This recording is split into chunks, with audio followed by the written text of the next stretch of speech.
Morjesta. Mihin tässä pitää katsoa? Hei, kaikki on varmaan odottanut nyt sitä Volvo-videoa, mikä on mutta on ollut niin hirveä kiire, ei oikein kerennyt tekee mitään silleen ja niin silleen, niin nyt oli semmoista luppuaikaa tässä ja nätti keli, niin tummentelin vähän laseja siitä. Siitä nyt ei viiti sen paremmin ottaa mitään videoa, kun se on loppupelissä niin yksitoikkoista hommaa.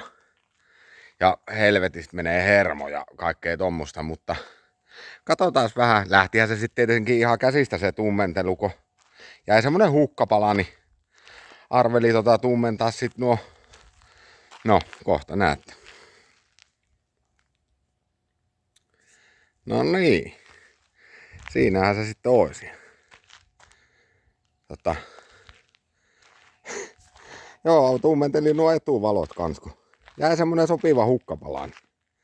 Sitten laitoin vähän takasivulaseihin. Ei viittinyt etusivulaseja tuumentaa, kun ne pitää sit ottaa leimalle pois kuitenkin. Ja takalasia en viittinyt sen takia tuumentaa, kun niin helvetin kuuma täällä, niin olisi tukehtunut tonne autoon. Mut ihan hyvin onnistu ensimmäiseksi tummennukseksi. Tossa oli jotain paskaa ja siihen jäi tommonen pikkuskraidu. Mä yritin, että mä olisin varovasti vetänyt siihen mattopuukolla viilloon, että se olisi tasottunut, mutta ei se lähtenyt mihinkään. Mut muuten onnistui ihan jees, ei. Eka kerraksi. Ja suosittelen, jos niin kannattaa hommata tämmönen mahdollisimman aerodynaaminen auto, niin nuo lasit on ihan suoria, niin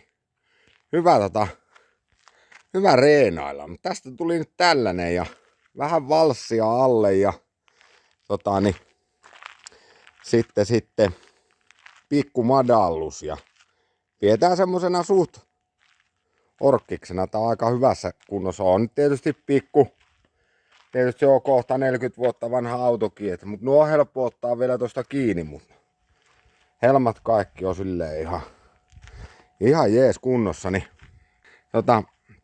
vaan kommentteihin, tehdäänkö jotain vielä Volvo-kontsaa, tai tehdään, mutta tää oli nyt tämmönen kännykkähomma, niin en ruvennut millään GoProlla kuvailemaan, niin ei muuta kuin seuraavaa Volvo-videoa. Tää oli Volvo Vol 1.